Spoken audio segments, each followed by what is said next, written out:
Everyone, welcome है आपका teach मंत्रा के इस ऑनलाइन प्लेटफॉर्म पर। जैसा कि हम लोग अपना टॉपिक प्रॉफिट एंड लॉस कर रहे थे, तो आज प्रॉफिट एंड लॉस में कुछ नए टाइप के सवालों को सॉल्व करेंगे और आप साथ में कि कोई भी बुक लेकर उसकी प्रैक्टिस करते रहिए। ठीक है, जिससे ये होगा कि आपकी जो प्रैक्टिस होगी वो फ्लो में बनी रहेगी। कोई भी एग्जाम होगा आप अच्छे से उस पर रिस्पॉन्स कर सकेंगे। ठीक है, तो हम अपना टॉपिक स्टार्ट करते हैं। हमारा टॉपिक था प्रॉफिट एंड लॉस का।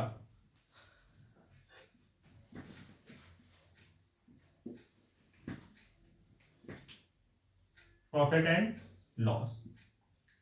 ठीक है, तो आज का हमारा सवाल ये है, पहला सवाल ये है, कोई दुकानदार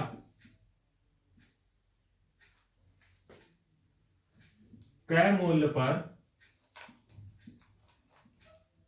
ही अपना सामान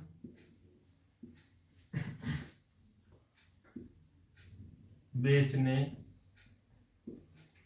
का दावा करता है, परंतु वह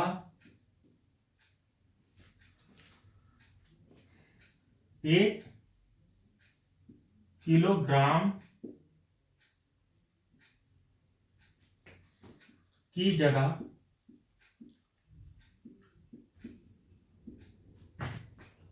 950 ग्राम ही तौलता है। तो उस दुकानदार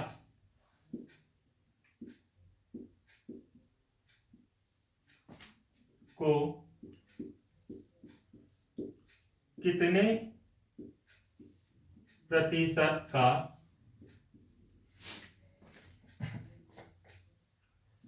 लाभ होता है। तो सवाल हमारा था कि कोई दुकानदार क्रय मूल्य पर ही अपना सामान बेचने का दावा करता है, परंतु वो करता क्या है, 1 किलोग्राम उसको सामान को देना है, लेकिन वो 1 किलोग्राम ना दे करके 950 ग्राम ही तौलता है। तो यानी कि आपको पता है कि 1 किलोग्राम की जगह 950 ग्राम तौलता है, तो कहीं ना कहीं उसको प्रॉफिट हो रहा है।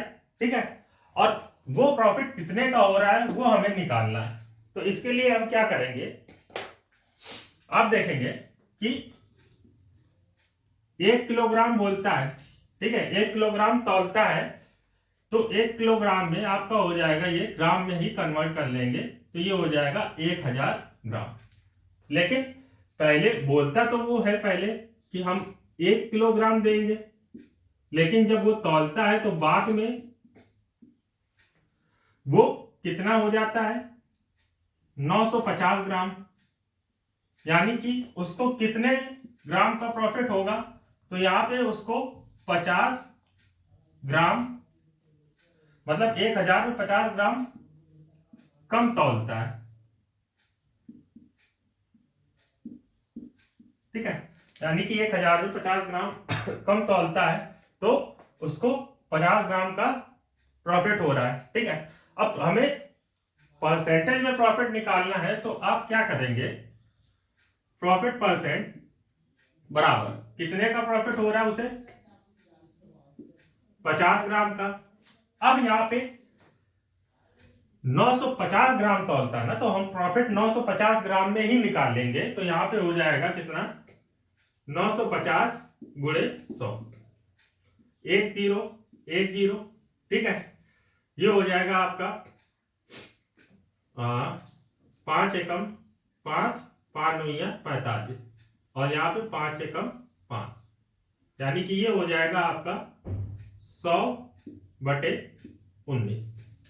अब इसका डिवाइड करेंगे तो 19 पंचे 95, 19 पंचे 95, 100 में 5 बचेगा बटे 19% का उसे प्रॉफिट हो रहा है। नोट कर लीजिए, फिर अगला देखते हैं।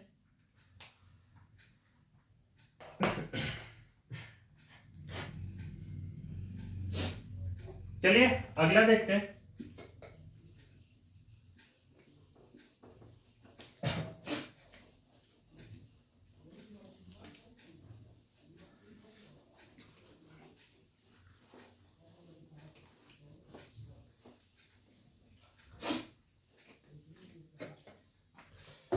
अगला सवाल है आपका,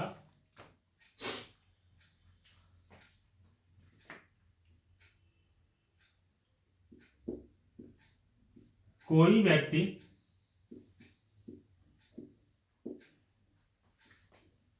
33 सेब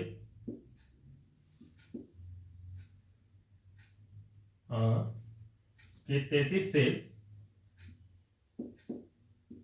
बेचकर 11 सेबों के विक्रय मूल्य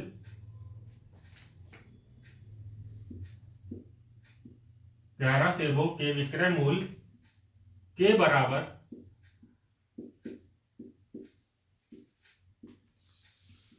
लाभ प्राप्त करता है, तो उस व्यक्ति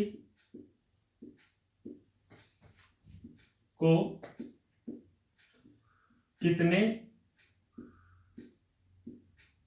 प्रतिशत का लाभ होता है। अब आपका सवाल यह है कि बोला गया है कि कोई व्यक्ति 33 सेब बेचकर 11 सेबों के विक्रय मूल्य के बराबर लाभ प्राप्त करता है, तो वो व्यक्ति कितने % का लाभ प्राप्त करेगा। तो इसके लिए आपको मैं चीज बताना चाह रहा हूं कि अगर बोला गया जब m वस्तुओं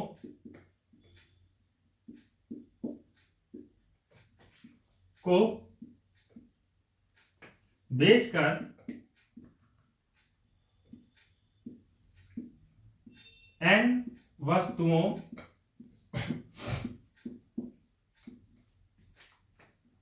के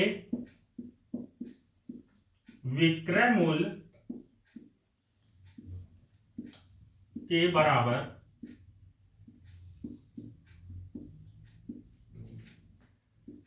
लाभ प्राप्त होता है,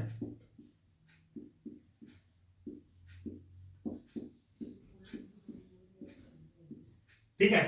यानी कि जब n वस्तुओं को बेचकर n वस्तुओं के विक्रय मूल्य के बराबर लाभ प्राप्त होता है, तो यहां पे एक आप फार्मूला याद रखिए, लाभ प्रतिशत बराबर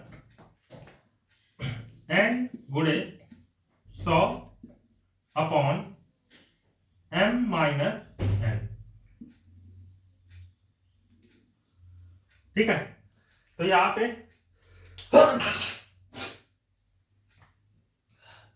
पे आपका हो जाएगा लाभ % बराबर n गुणे 100 अपॉन m माइनस n। तो इसको हम सॉल्व करेंगे।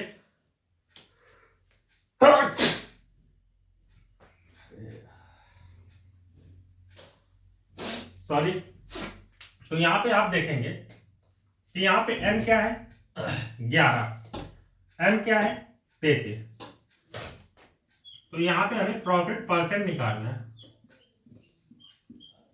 तो n था हमारा 11 गुणे 100 बटे 33 माइनस 11। तो ये आपका हो जाएगा 11 गुणे 100 बटे 22।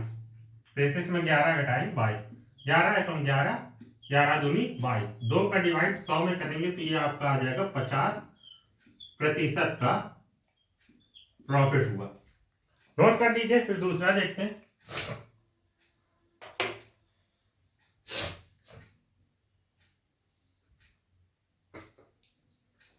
नोट हो गया होगा आपका। चलिए अगला देखते हैं।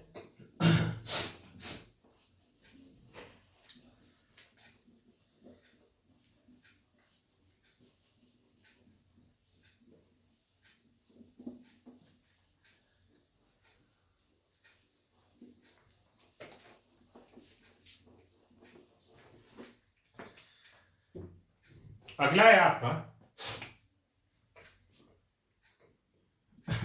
श्याम 65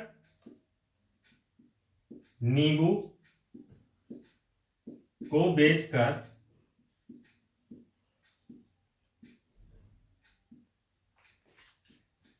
13 नींबुओं के विक्रय मूल्य के बराबर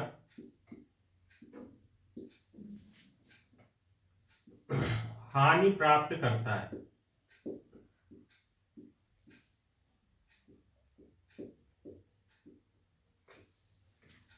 हानि प्राप्त करता है तो श्याम को कितने प्रतिशत की हानि होती है।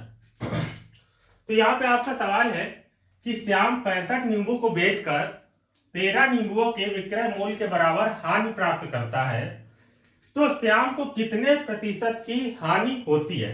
तो इसके लिए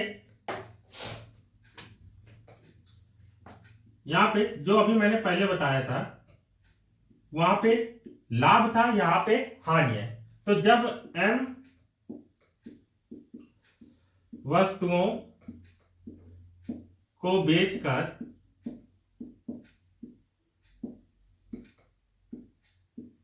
n वस्तुओं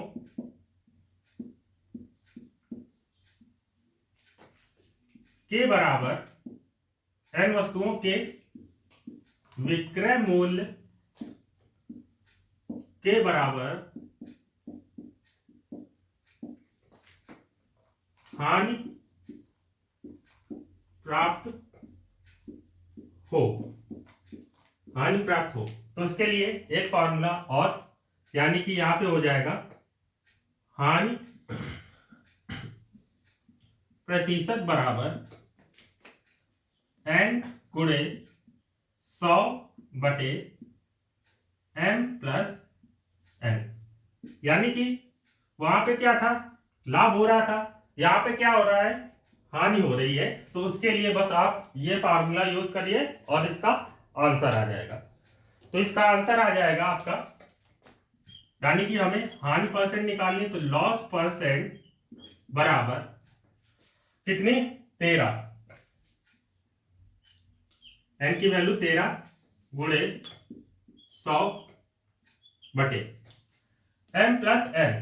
m हमारा है 65 और n है 13, तो ये आपका हो जाएगा 13 गुणे 100 और 65 में 13 जोड़ेंगे तो ये हो जाएगा 78। तो यहाँ पे ये हो जाएगा 13 एकम 13 और 13 छह 78। ठीक है। अगर आपको 1/6 की फ्रैक्शनल वैल्यू पता हो तो लिख दीजिए, नहीं पता है तो इसका डिवाइड कर दीजिए 100/6। अब इसका डिवाइड करेंगे तो यहाँ पे ये आपका हो जाएगा 6 एकम 6, ये हो जाएगा 6 एकम 6। ठीक है, कितना हासिल गया, 4। ठीक है, तो कितना हो गया 40, 36 बटे 4 बचा अपॉन में 6 बचा। ठीक है, तो क्या ये वैल्यू सही है? तो अभी ये वैल्यू सही नहीं, क्यों नहीं सही है? क्योंकि ये भी डिवाइड हो रहा है 2 और ये 3 में, तो इसकी जो वैल्यू आ जाएगी 16 सही 2/3% का उसे लॉस होगा। नोट कर लीजिए, फिर अगला देखते हैं।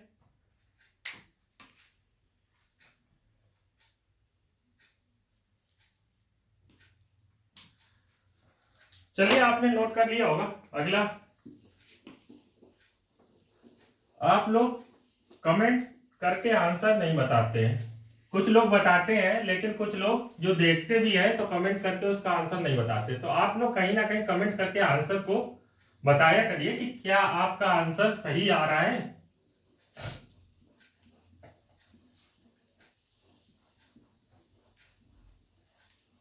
चलिए अगला देखते हैं। अगला है आपका, एक व्यक्ति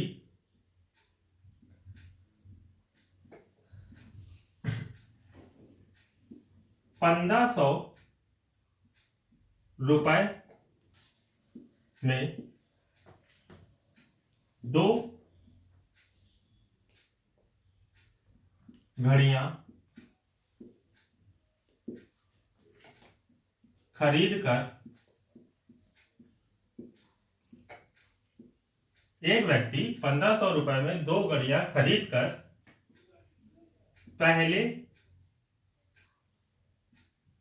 पहली को 12% लाभ पर तथा दूसरी को 18% लाभ पर बेचता है। यदि उसे कुल पर 15% लाभ प्राप्त हो तो घड़ियों का अलग अलग क्रय मूल्य ज्ञात करें।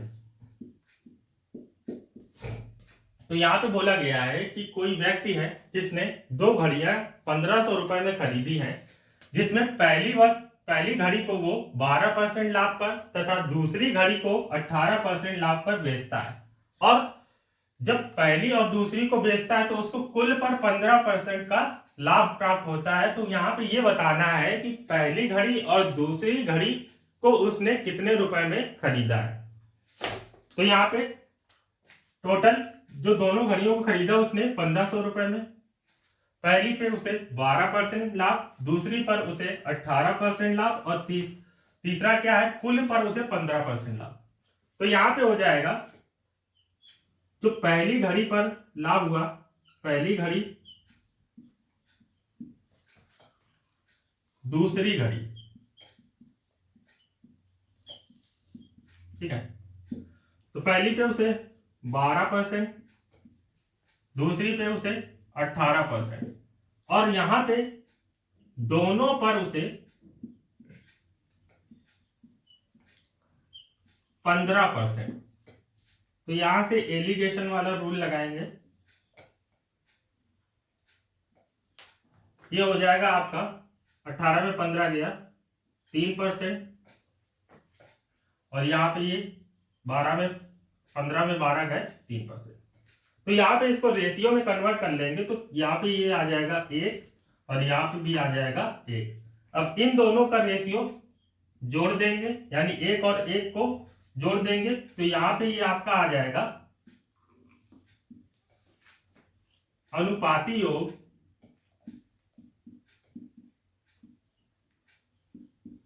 योग 1 प्लस 1 को जोड़ा 2। ठीक है, अब यहां पे 2 बराबर 1500, तो 1 बराबर क्या आ जाएगा आपका 750। यानी कि पहली घड़ी का अगर मान निकालते हैं, ठीक है, तो पहली का 1 था, यानी कि ये हो जाएगा कितना 750 रुपए। और दूसरी घड़ी का अगर निकालते हैं तो दूसरी घड़ी का यहाँ पे ये भी 1 था, तो ये भी कितना हो जाएगा 750 रुपए। यानी कि दोनों घड़ियों का क्रय मूल्य यहाँ पे निकला है। चलिए नोट करिए, अगला देखते हैं।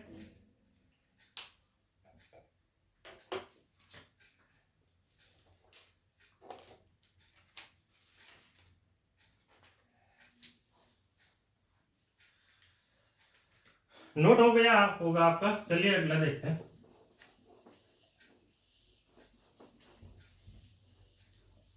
अगला आप लोग सॉल्व करेंगे और आंसर कमेंट करके बताएंगे कि इसका आंसर क्या होगा।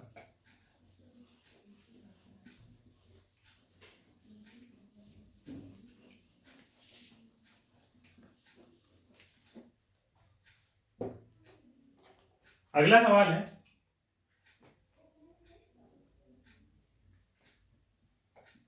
रामू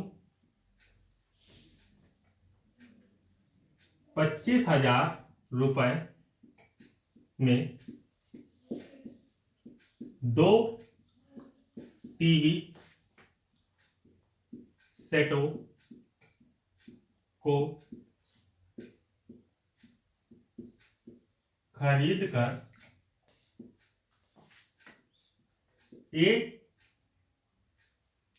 पर 10% का लाभ तथा दूसरी पर 20% का दूसरी पर 20% के लाभ पर बेचता है, उसे कुल पर 14% का लाभ प्राप्त होता है, तो एक टीवी का क्रय मूल्य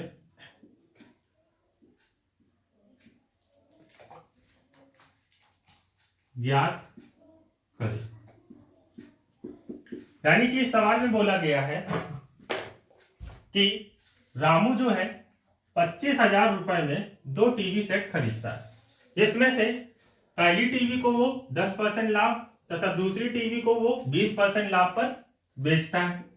ठीक है, और दोनों पर वो कुल 14% का लाभ प्राप्त करता है। तो ये बताना है कि उसे एक टीवी कितने रुपए में खरीदी थी। ठीक है, तो आपके पास 1 मिनट का टाइम है, जल्दी से सॉल्व करके इसका आंसर कमेंट करके बताइए कि इसका आंसर पहली टीवी और दूसरी टीवी का क्या होगा।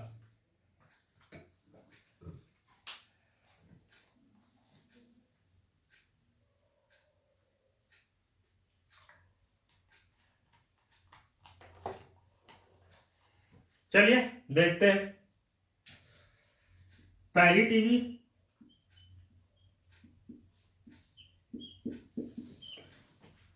और इधर है दूसरी टीवी। पहली पे उसे 10% का लाभ हुआ था, दूसरी पर भी उसे 20% का लाभ हुआ था, और दोनों पर उसे 14% का लाभ हुआ, दोनों पर। तो यहां से 20 में 14 घटाएंगे 6% आ जाएगा, और 14 में 10 घटाएंगे तो यहां पे 4% आ जाएगा। तो इसका रेशियो क्या हो जाएगा, 2 4 6 और 2 दूनी 4, यानी कि इनको जोड़ देंगे तो इनका जो अनुपाती रेशियो आ जाएगा वो कितना हो जाएगा, 5। ठीक है, तो यहां से 5 बराबर 25,000 हो जाएगा। तो 1 बराबर क्या हो जाएगा, 5 1 5 5 25, 5,000।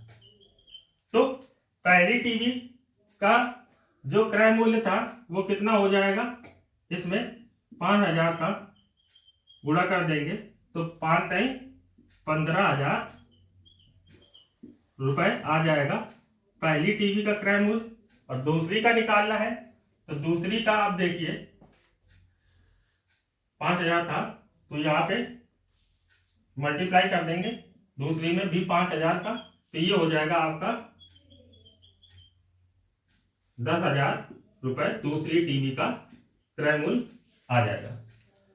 तो इसे नोट करिए, फिर अगला देखते हैं।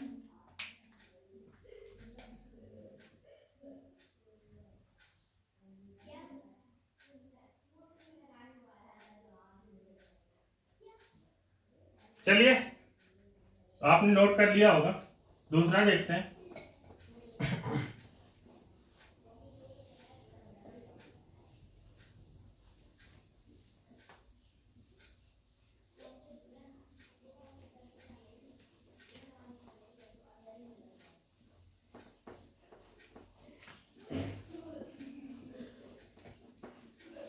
अगला है आपका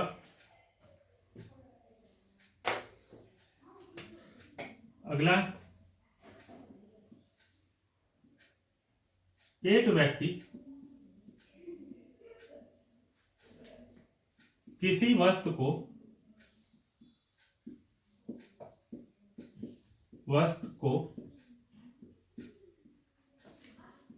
9% हानि पर बेचता है। अगर वह इसको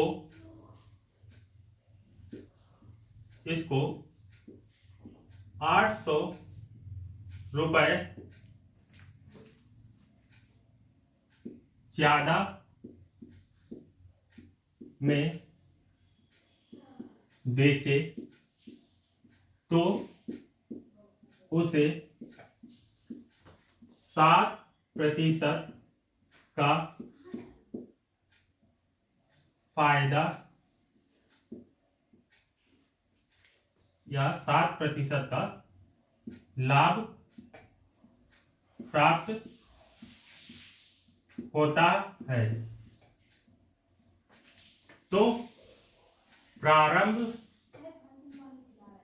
में उसका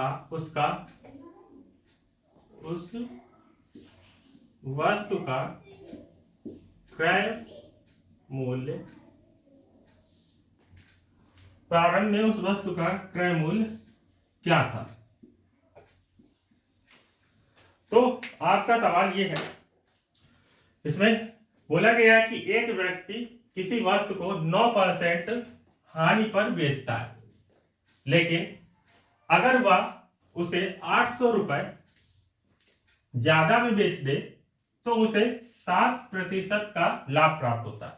तो ये तो बेचने की बात हो रही, तो इसका जो प्रारंभ में मतलब स्टार्टिंग में जो सीपी था वो क्या होगा। तो आप मान लीजिए यहाँ पे सीपी आपका जो था वो 100 था, ठीक है। तो 100 में जब पहली बार में बेचा तो कितने परसेंट की हानि हुई, 9%। तो 100 में 9 घटा देंगे तो यहाँ पे ये हो जाएगा कितना, 91। अब दूसरी बार में जब बेचा तो 800 रुपए ज्यादा में बेचा और 7% का लाभ प्राप्त किया, तो यहां से 7% यानी 100 में 7 बढ़ जाएगा तो ये हो जाएगा 107। अब यहां पे ये देखेंगे इन दोनों का डिफरेंस कितने का आ रहा है। तो 107 में 91 घटाएंगे तो ये कितना हो जाएगा, 7 में 1 गया 6 और 10 में 9 गया 1, तो यहाँ पे +16 का। ठीक है, प्लस 16 का हुआ।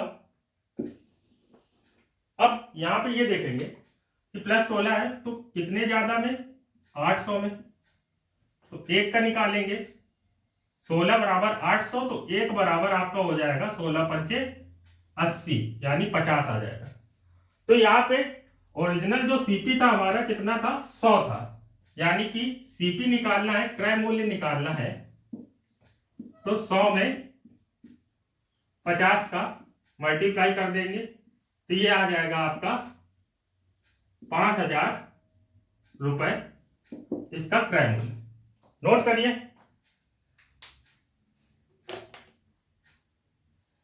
तो नोट हो गया होगा।